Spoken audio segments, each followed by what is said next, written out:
a few minutes, which says, following further evaluation this morning, the Queen's doctors are concerned for Her Majesty's health and have recommended. The palace did not erupt in noise. It fell into a silence so heavy that even the smallest movement felt dangerous. A door closed inside Buckingham Palace, a phone stopped ringing, and King Charles sat before a prepared statement that no one wanted him to read. Catherine's name was on the page. William's face had already changed.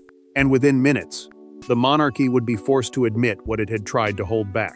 Before we go deeper into what this really means for the royal family, make sure to subscribe so you don't miss a single update.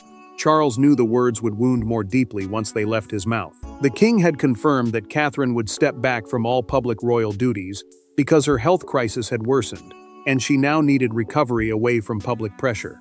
Public royal duties meant the official appearances, charities, ceremonies, and national moments a working royal carries on behalf of the crown. Catherine had carried those duties with calm for years, and that was why her absence felt dangerous. She was the face people trusted when the monarchy looked fragile. William stood near the window before the statement was released, his hands locked together until his knuckles paled. The prince did not speak at first. He kept looking toward the door, as if part of him still expected Catherine to enter and tell everyone she could continue. But he knew better. He had seen her try to smile through pain. He had heard her speak softly about the children, asking that they not learn the news from television. That request broke him. Charles read the final line twice. The monarch had been given 3 versions by palace aides, each one softer than the last, each one designed to calm the headlines and protect the image of control. But he chose the strongest wording, not cruel, not exposing, just serious enough that the country would understand this was not a pause for comfort. This was a forced retreat from pressure. When Charles set the paper down, he did not meet William's eyes. The silence between father and son said what no statement could say. The closed door changed everything. Catherine's health crisis had moved from private fear to national shock, and the palace could no longer pretend that strength meant silence. As the announcement spread beyond Buckingham Palace, one question began moving through every corridor, every guarded conversation. Who knew how serious this was before Charles spoke, and why had the truth been held back? But before the monarchy could absorb the announcement, the people closest to Catherine had to confront what her absence would cost them. For years, Catherine had been more than a future queen. She had been the calm face at the center of storms, the steady hand when family wounds became public crises, and the quiet answer when the monarchy needed grace. But now the woman who had carried so much was being asked to stop. And for William, that did not feel like strategy. It felt like watching the center of his world disappear. William sat across from Catherine, inside Adelaide Cottage, speaking so gently that every word seemed to cost him. Adelaide Cottage was their private family home near Windsor, the place where royal duty was meant to fall away and ordinary family life could breathe. But that evening, even home felt trapped under the weight of the crown, the symbol of royal authority and duty that shaped every choice they made. Catherine looked exhausted, yet she held herself with the same quiet control that had carried her through years of public pressure. She told the prince she did not want to become the reason everything stopped. Catherine knew what her absence would mean. She steadied William when palace storms turned personal. She reassured the children when the world outside became too loud. She supported Charles when the king needed a softer presence beside his harder decisions. And more than that, she made the monarchy feel human to people who had grown tired of cold statements and polished smiles. That was why stepping back hurt. It was not just a change in schedule, it was the removal of a heartbeat. William heard the fear beneath her calm. He leaned forward and told Catherine that the children mattered more than any balcony, any speech, any ceremony. She looked at him then, and the strength in her face almost broke. The future king had seen her succeed in rooms that would have crushed others, yet now success itself had become a burden. Catherine whispered that protecting the children mattered more than protecting the image of the crown, and William knew she was right. Charles had understood the danger before the public ever heard a word. The monarch had delayed the announcement once, hoping Catherine's condition would stabilize enough for a gentler explanation. A senior aide warned him in a documented internal briefing that if the palace did not speak first, another voice would shape the story with cruelty and speculation. That aide repeated the warning twice, and Charles finally accepted that silence was no longer protection. The decision left no one untouched. William had to stand strong while feeling helpless. Catherine had to step back while fearing she was letting everyone down. Charles had to admit that the woman who softened the monarchy's hardest edges could no longer be asked to carry its weight. And as the burden shifted from private suffering to public truth, one hidden moment began to rise from the past. And that hidden moment did not begin in a hospital room or behind a palace desk. It began at a royal ceremony where Catherine quietly reached for William's arm. Everyone later remembered the same moment differently. Some remembered the music, some remembered the cameras, some remembered Catherine's smile holding perfectly in place. But William remembered her hand. It moved toward his sleeve with a sudden weakness that only he noticed. Charles remembered the pause that followed, and one courtier remembered the look on Catherine's face as she whispered that she needed a moment. Catherine had entered St. George's Chapel determined to give the nation what it expected. St. George's Chapel was the royal church inside Windsor Castle, often used for major family services, weddings, funerals, and moments meant to show unity. That day, the Thanksgiving service had been arranged as a public sign that the family could still stand together after months of private strain. Catherine understood why it mattered. William understood it too. Charles needed the service to calm a restless country and prove the crown still had order behind its closed doors. The pressure tightened with every minute. Catherine kept her smile in place, but William saw the small changes no camera could explain. Her breath shortened, her hand shifted, her shoulders stiffened, as though strength itself had become painful. The prince leaned closer and asked if she needed to leave. She answered under her breath that she could finish the service. Catherine did not want one moment of weakness to become the headline that swallowed the monarchy whole. Charles watched from a few seats away, and the king felt the truth arrive before anyone said it aloud. Catherine's composure was no longer simple courage, it was sacrifice. The monarch had spent his life learning how to hide pain behind ceremony. But this was different. Ceremony meant a formal royal event built around tradition, prayer, and public meaning. On that day, ceremony was asking Catherine to give more than she had left. The breaking point came after the final hymn. Catherine stepped into the private vestry, a small room used by clergy and royals before or after a church service, and nearly collapsed before William could steady her. The attending doctor spoke quietly, but the words landed like a verdict. She had to stop public duties at once. Not soon, not after one more appearance. At once. William held her hand while Catherine tried to argue, but even she knew the room had changed forever. A sealed medical briefing reached Charles that evening. The briefing, a confidential written report meant only for senior decision-makers, changed the palace plan from manage quietly to prepare the nation. The king read it alone first, then again with William waiting nearby, and by the second reading, father and son understood that silence had become dangerous. Catherine had not failed the crown. The crown had asked too much of her. William's fear hardened into resolve. The prince demanded that the palace put Catherine before the image of royal control, before the calendar, before every polished expectation placed upon her. Charles heard the demand, and the king knew the next conversation would not be gentle. That demand would soon collide with the oldest instinct inside the monarchy: protect the institution first, and speak of pain only when there is no other choice. The confrontation happened without cameras, without courtiers, and without the polished language of royal statements. It was father and son, monarch and heir, grief and duty, facing each other across one table. William entered the room already wounded.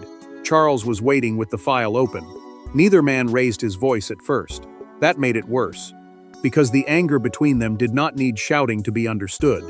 Charles had called William to Buckingham Palace after reading the medical briefing and the first draft of the public statement. Buckingham Palace was the monarch's official working headquarters, the place where major royal decisions are shaped before they reach the nation. That mattered, because this was no longer just a family conversation. Catherine's health crisis had moved into the center of royal control, and every word chosen in that room would decide whether the public saw compassion or concealment. William looked at the file and then at Charles. The prince told the king that Catherine was not a symbol to be managed, not a shield for the monarchy, not a name to be softened inside official language. Charles held his silence for one brutal second, before answering that the crown survives only when it controls the moment. The crown meant the monarchy itself, the public role, authority, and duty carried by the royal family. William heard the word and felt the distance between father and husband open like a wound. Charles removed his glasses and set them beside the file. The king's voice dropped, and for the first time, the monarch admitted what he had avoided saying out loud. He had failed to see how much Catherine had been carrying. William did not soften. The prince revealed, through a recorded private conversation prepared for senior household review, that Catherine had hidden the severity of her exhaustion because she feared becoming another crisis the palace would have to survive. The room changed after that. Charles looked down at the draft statement, then pushed it aside as if the paper itself had become too small for the truth.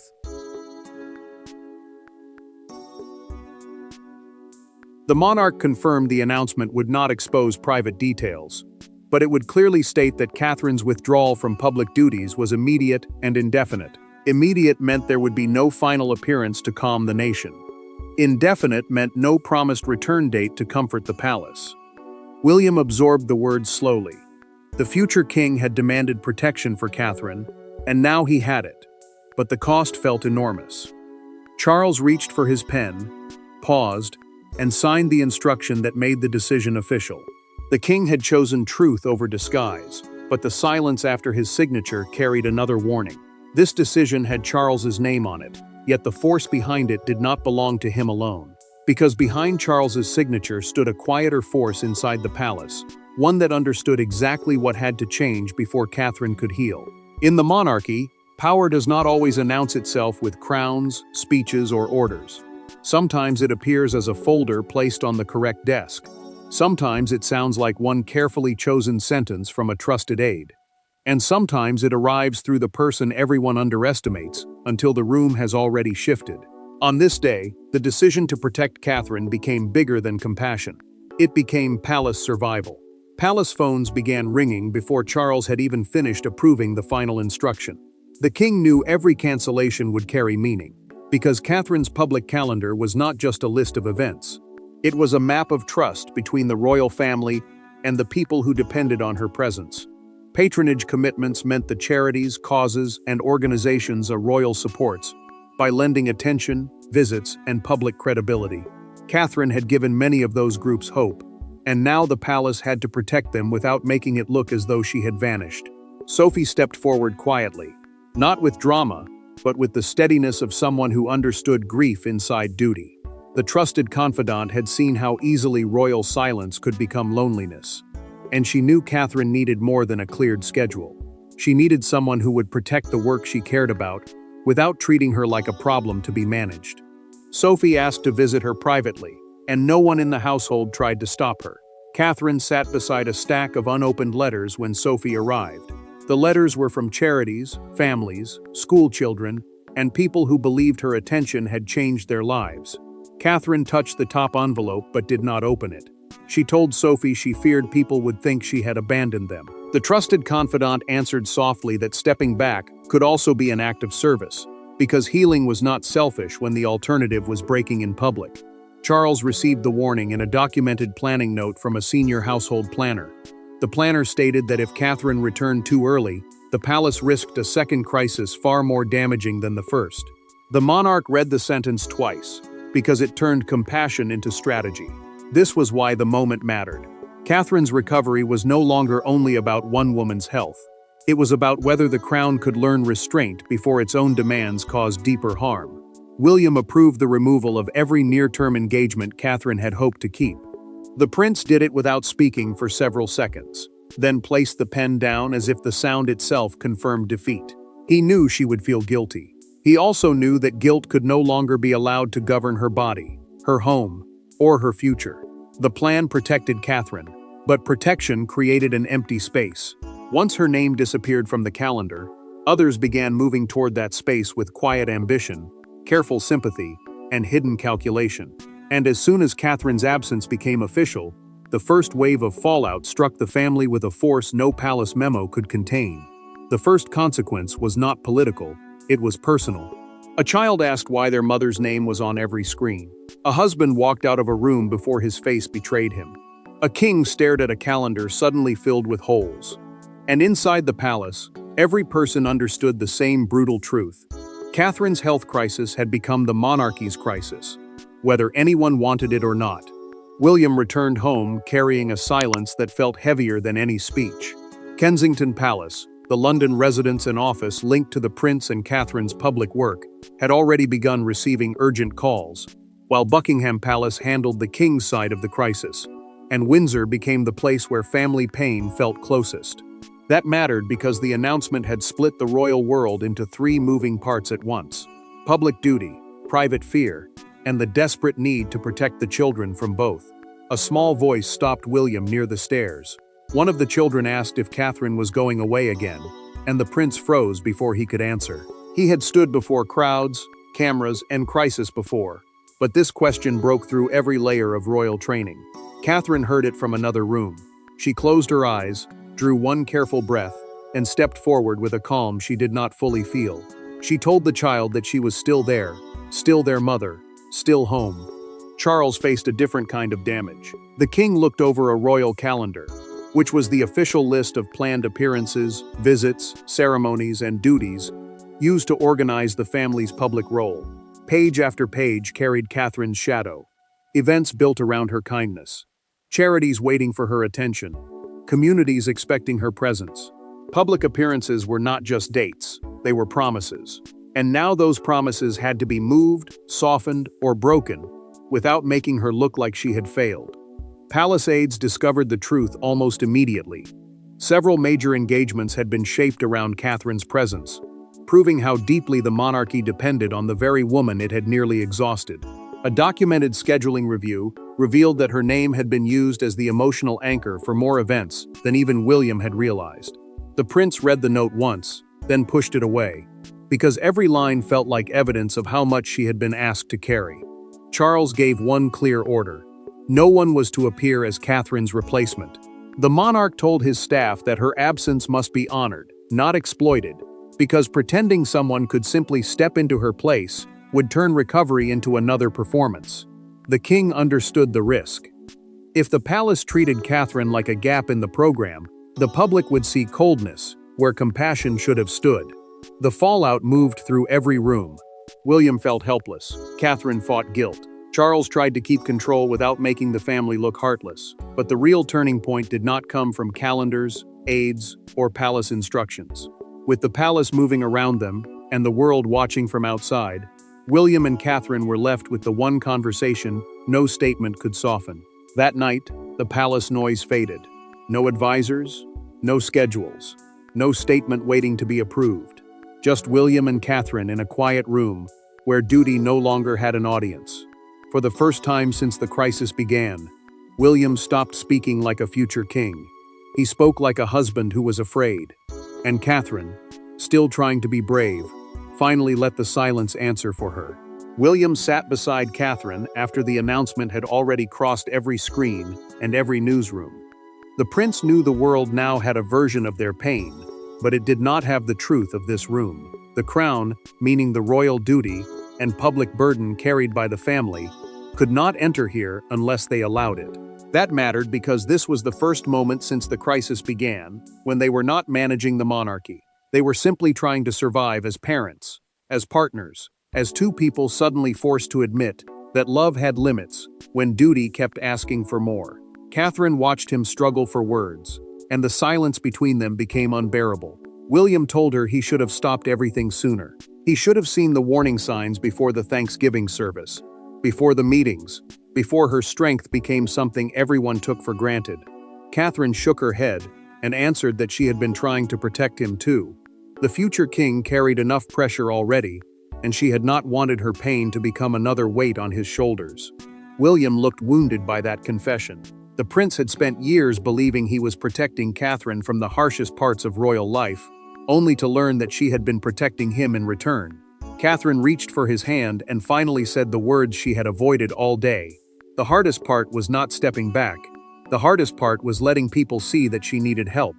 Her voice did not break, but something in William did. The truth came out slowly.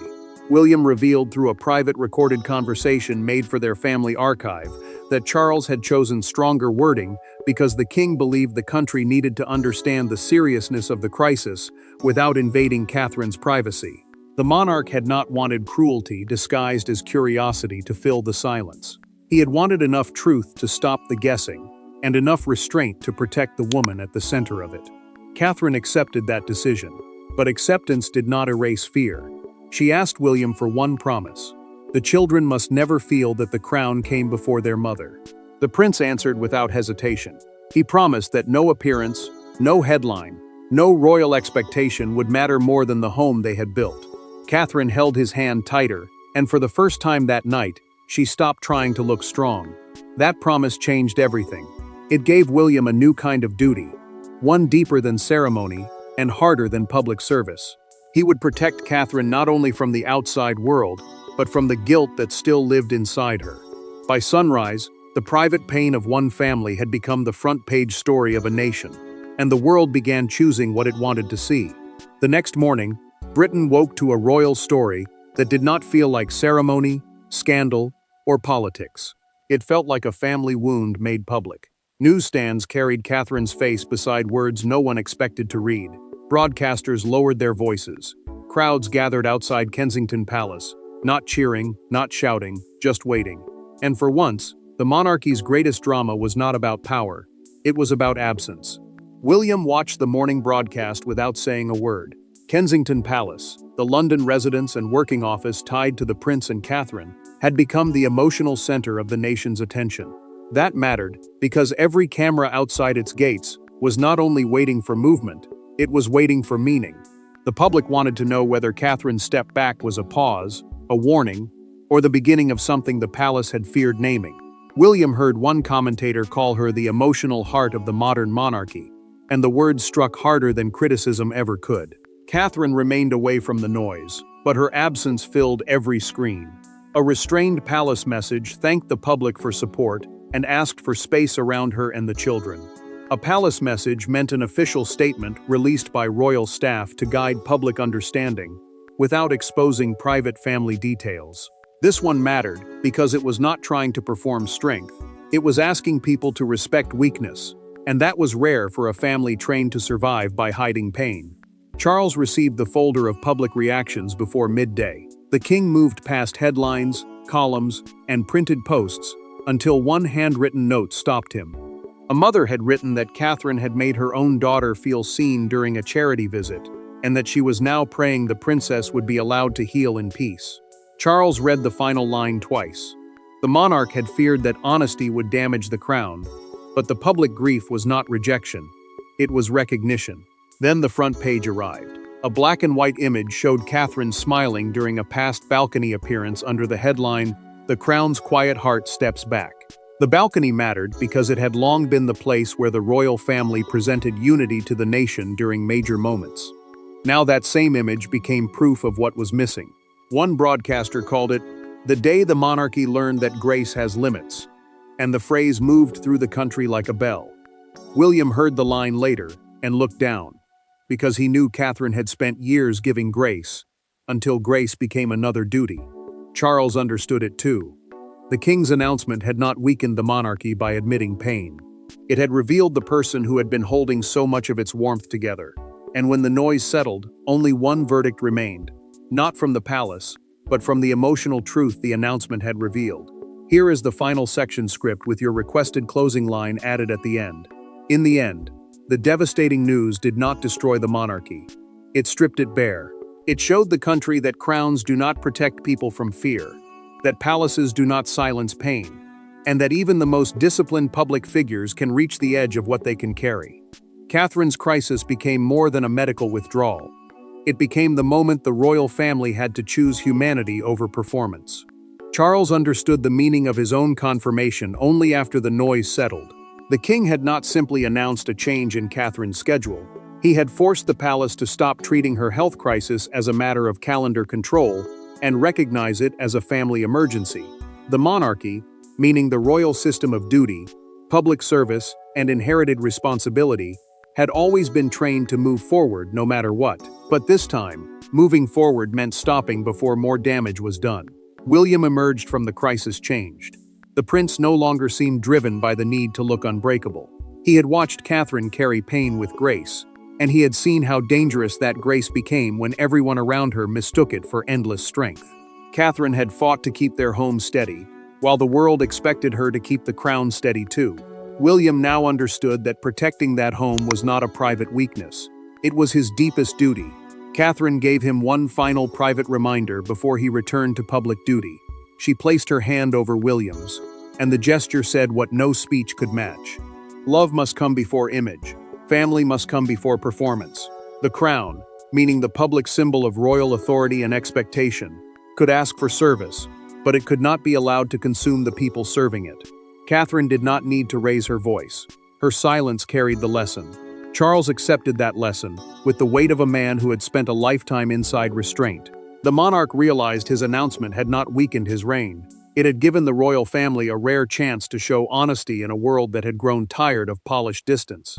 Sophie accepted it too, stepping into support without trying to replace Catherine, because the trusted confidant understood that loyalty sometimes means protecting someone's absence. The crisis revealed Catherine's true place in the monarchy. She had never been only the woman beside William. She had become one of the reasons people still believed the royal family could feel, listen, and change. Her step back was not a retreat from duty. It was a demand that the monarchy remember the human beings beneath the titles. There is no unresolved mystery left, only the lasting truth that Catherine's silence spoke louder than any royal statement, and her absence forced the crown to become more human than it had been in years. Thanks for watching. Please don't forget to like and subscribe, and we will see you in next one.